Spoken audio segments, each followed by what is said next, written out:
This movie is based on a real story, the story of Ben Carson. It begins with a phone call, urgent, impossible, and life-changing. Dr. Donlin Long, head of neurosurgery at Johns Hopkins, calls Ben into his office and slides a photograph across the desk. Ben looks down and freezes. Two identical baby boys, joined at the back of their heads. No surgeon has ever separated twins like this and saved them both. Every medical record ends the same way. One baby dies. That night, Ben tells his wife, Candy, calm and steady. She asks one simple question: "Are you going to do it?" With her quiet support, Ben flies to Germany to see the twins in person. They're tiny, peaceful, almost unreal. Their father, Peter Rausch, speaks softly, barely holding himself together. "Please, don't ask us to choose between them." Ben studies the scans for hours. Every possible outcome plays in his head, and everyone ends in tragedy. Finally, he makes a decision. He can't do it. The risk is too great. He returns to Maryland with a heavy heart, carrying the weight of two lives he couldn't save. That night, he didn't sleep. By morning, something changes. Ben walks straight into Dr. Donlin's office, his voice calm but unshakable. I'll do it. "I'll do it," he says, calm, firm, like a man who has rehearsed every word. Donlin pauses, then asks the obvious question: "Have you figured out how to save them both?" He admits he's still working on it, but believes it's possible. That night, buried in research, Ben leans back in his chair, exhausted, and his mind drifts backward to where this story really begins. Michigan, a small apartment, and a struggling home. Ben is raised by a single mother, Sonia Carson. At school, kids don't call him Ben. They call him the dumbest kid in class, and the grades back it up. One day, the teacher returns a test. The smart kids cheer, papers fly, smiles everywhere. Ben looks down, 0. The class laughs. Embarrassment turns to anger. Anger follows him into the hallway, where a group of boys corners him. One sneers, louder than the rest. The dumbest kid in the world. Something snaps. Ben swings. The boy hits the floor, bleeding. The school calls his mother. In the principal's office, they lay everything out. The fight, the report card, every painfully low grade. This isn't just bad behavior. Something deeper is wrong. Outside the office, Sonia looks at her son. Her voice is gentle, but her words land hard. "You're smart, Benny. You just haven't used your brain yet." One night, Ben asks her for help with history. Reading feels impossible. Letters blur together. Words won't stay still. His mother notices. She asks him to read a cereal box. He can't. The next day, she hands him a pair of glasses. Suddenly, the world snaps into focus. Letters sharpen. Words make sense. Pages open up. Grades climb, and confidence follows. Even his teacher notices. "Congratulations, Ben," she says, stunned. "You're doing much better." And for the first time in his life, Ben Carson begins to believe he might be more than the labels people gave him. At home, his mother is proud, but she never lets him settle. "You can always do better," Sonia reminds both her boys. Ben asks her how to move forward, how to become more. She tells him his brain isn't weak. Everyone has an imagination. Everyone can grow. That idea ignites something. Ben starts picturing a new future, one where he matters, one where he becomes a missionary doctor. The dream grows stronger at church. Pastor Ford tells a story about a missionary doctor saved by something small, a mouse. And in that moment, the decision feels final. The next day, Sonia announces she's traveling to Boston to visit their aunt.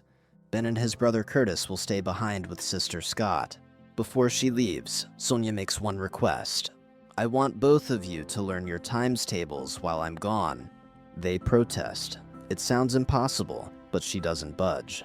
No playing outside until the tables are mastered. That small rule changes everything. At school, Ben shocks his teacher. 24 out of 25. The class stares. Ben blurts out, almost defensively, "I didn't cheat." He races home, eager to tell his mother. Sonia smiles, proud, unaware that her next decision will reshape their lives. Not long after, she's cleaning the home of Professor Burkett. His shelves tower with books. "Sir," she asks, "did you read all these books?" Professor Burkett smiles. "Most of them." Something clicks. If he can do it, so can her sons. Back home, Sonia lays down new rules. Only 2 TV shows a week after homework. The library becomes their second home. Weekly book reports are mandatory. The boys complain, then adapt. Their reading improves, grades rise, and confidence follows. A future that once felt unreachable suddenly feels possible. Ben's growth becomes impossible to ignore. He enters the school spelling competition, surrounded by bright kids, and starts winning. Spelling leads to science. Science leads to rocks. Math finally begins to make sense. At home, the boys trade cartoons for educational programs. Ben wins again, this time spelling lacquer perfectly. Graduation day arrives. Ben wins the top academic award. Applause fills the room until it stops, but a respected judge stands, furious. She says Ben doesn't deserve it. He's black. He has no father. How could someone like him outrank white students? The room falls silent. Ben sits frozen. A moment meant to honor him turned into public humiliation. Sonia didn't shout, she didn't argue. Instead, she acts. She saves every dollar she can, buys back their rented house, then moves her boys to a fairer school. Life improves, but struggle doesn't disappear. At the new school, boys mock Ben's worn clothes. He asks his mother for better ones. Sonia explains calmly, "People who chase cheap appearances often lack substance. Real quality lasts, like Professor Burkett." Ben isn't fully convinced. He's stepping into a world where toughness matters. A boy offers friendship, but only if Ben proves himself. Ben buys a small penknife. At home, he studies it, fascinated by the power it gives him. The next morning, Sonia asks why he isn't wearing the pants she bought. Ben pushes back. The argument explodes. He grabs a hammer. Curtis stops him, just in time. Sonia sets a challenge. "You can have what you want when you pay all the household bills." Ben accepts, but trouble finds him anyway. A small argument with a friend spirals out of control. In a flash of anger, Ben stabs him with the penknife. The shock hits instantly. Fear and regret follows. On reaching home, Ben kneels and prays, begging God to take away the anger inside him. This marks the beginning of his serious faith. By the late 1960s, Ben earns a Yale scholarship. The dream is closer than ever. His first class with a legendary surgeon leaves him in awe. He calls his mother immediately. She beams, then teases him. "So, how's that girlfriend of yours?" Her name is Candy Rustin. She's calm, gentle, and loves piano. When Ben's grades start slipping, Candy helps him study patiently. Love grows quietly. Then something extraordinary happens. Late one night, Ben sees a bright light above his desk. He hears chalk scratching. A gray-haired man appears, writing chemistry equations. He hands Ben the marker, guiding him step by step. Ben hears his mother's voice beside him, steady and reassuring. Then he wakes up. At the exam hall, the same equations stare back at him. Ben doesn't panic. He writes. He earns an A afterwards. He celebrates with Candy and proposes. And just like that, the future Ben once only imagined begins to take shape. Ben earns a spot at Johns Hopkins Hospital, one of the most competitive training grounds in the world. Only 2 neurosurgery residents are chosen each year. Out of 125 candidates, he stands out. And just like that, life as an intern begins. His early cases waste no time testing him. One patient suffers from a rare disease causing multiple brain tumors. Dr. Carl recommends a second surgery, even though it could leave the young man crippled. Then comes a simple request: draw blood. Ben hesitates. The patient may already be dangerously low.